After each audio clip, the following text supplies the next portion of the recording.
Hello and welcome back to another episode here on the Mechanists server, and today it's finally time to upgrade our old raid farm. The new one will be built right in the center of our beautiful diner here, and we do also have something planned for the outside.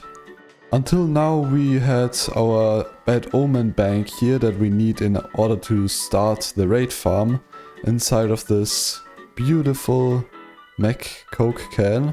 Inside, as I said, there is the bad omen bank. So in here it's fairly dark, but we do have some pillagers stored here. Yeah, this water floor perimeter is not very nice looking, however. So we decided to change that.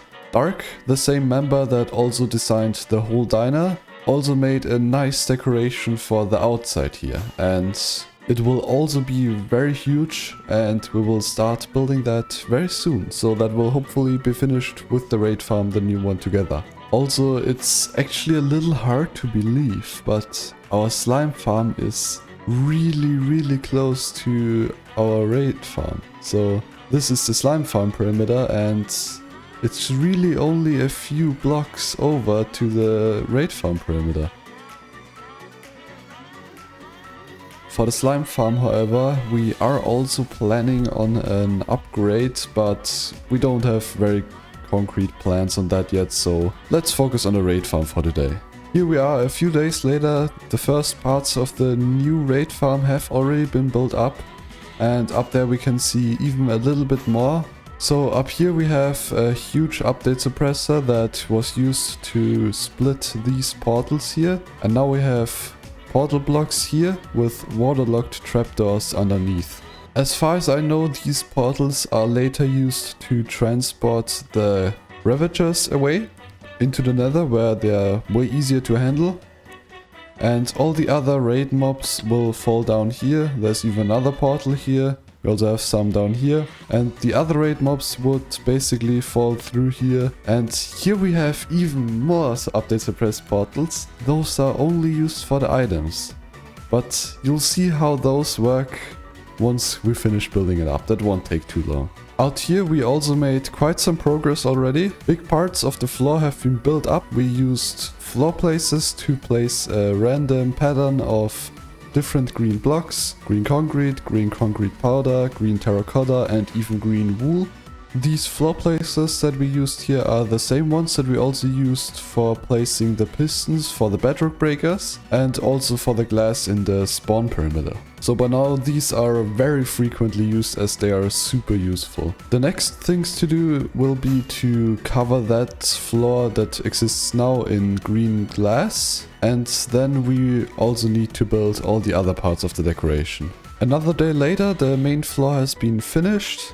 We also started with some fences in the back there, and up here we also already built a little block conveyor. This is not quite finished yet, but it will be used to create a wall here. The raid farm, however, has already been built up completely. So right at the top here we have a space for the player. So this does actually use TNT looting, so we do have some arrows here. Those will ignite the TNT, and because the arrows have been shot by a player, the mobs that get killed by the TNT that has been ignited by the arrow will count as a player kill. And therefore, if the player also holds a looting sword in his hand, the looting effect will be applied to all the mobs that die to the TNT. There's a lot of other quirky stuff going on, but it's better to explain that once it's running. However, we can't start it just yet, so let's take at the decoration first. We made some progress on the fences in the back there. Also, we already started placing the glass floor here on top of the normal floor to make it spawn proof. Also using the same floor place again, obviously.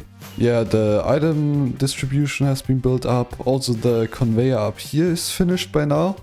We only need to wait for the glass placer down there to finish until we can use the one up here. The glass floor placer has already completely finished, and also the conveyor on top has already finished. Unfortunately, I wasn't able to catch it while it was running, but it basically just conveyed some gravity blocks from that position there where the player would sit and place them all the way around here, creating this wall since the gravity blocks would fall down. Some other structures here have also been partially built up already, and you might be able to guess what it's supposed to be by now. It's a massive backyard for grilling. So we have a nice charcoal grill here, and also a really nice wooden table with a blanket on top, some ketchup, mustard, and even a little napkin holder here. It's not quite finished yet though. A little bit of the fence is still missing, and also the hedge here is not quite finished yet. There's still quite a bit of human labor missing to finish that. The final design does have some kind of annoying floating blocks that are pretty hard to build, but it shouldn't take too long to build. By now the old raid farm has also been taken down, and the new one has also been made ready to run. Apart from the storage system in the nether side. We haven't really built anything on the nether side yet though. This definitely took longer than expected, but after 3 more weeks we are finally finished.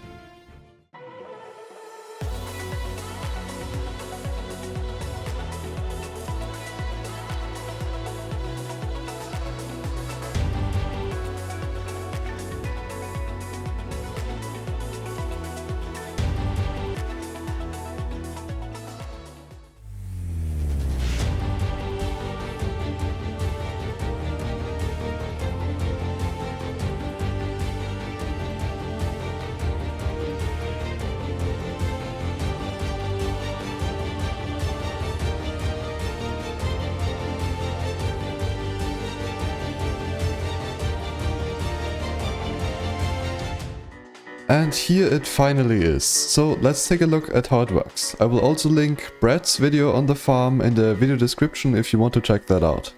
All the way at the top here we have one AFK player that is placing the TNT, which then gets ignited by flaming arrows that have been shot by all the different players that cause the raids.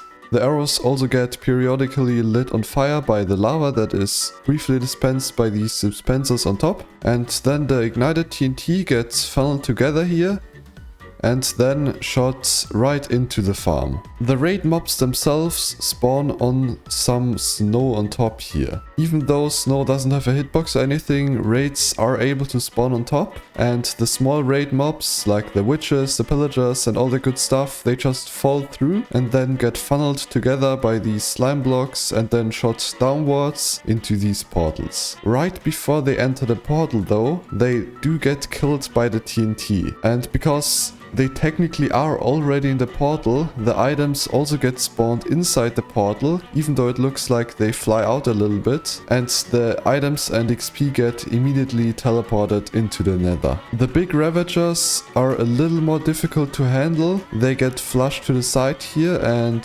the pillagers riding the ravagers get ejected and also teleported into the nether, together with the ravagers. On the sides we also have 2 vex suppressors, where an evoker is in the middle, and those prevent the mobs inside the farm from spawning more vexers, as those are really annoying to handle and would likely kill all kinds of players and villagers down there, as they can just fly through walls. At the moment the farm is not running at full speed.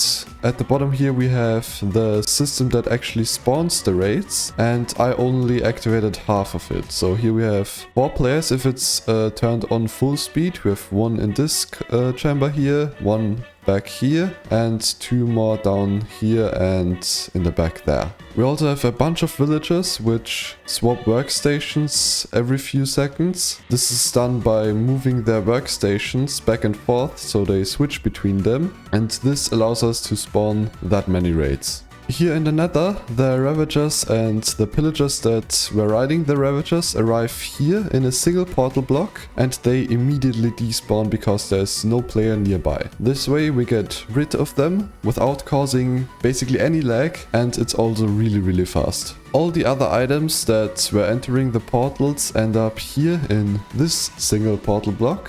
some pistons funnel them together so they then fall down. And since the XP entities are a little bigger than the item entities, which is a little hard to see, but they are a little bit bigger, and they get shot over here, and because the XP entities are a little bit bigger, they touch the lava and therefore burn. Since XP causes an immense amount of lag, and also we can't really use it in this case, we just burn it and then handle the items. Further, they get shot across this item filter array. We filter out all the good items that we need, and at the end the rest of the items just gets deleted. In case for some reason any player goes close to this, causing the Ravagers to stop despawning, we do actually also have an emergency plan for that. So they would just fall down this shaft here all the way through the whole nether, through the bedrock, roof and the bottom into the void. If I go in survival mode here, there is a lot of them and they all fall down there through the void and get killed in the void. Thanks a lot for watching, hope you enjoyed, and I'll see you in the next one. Bye bye!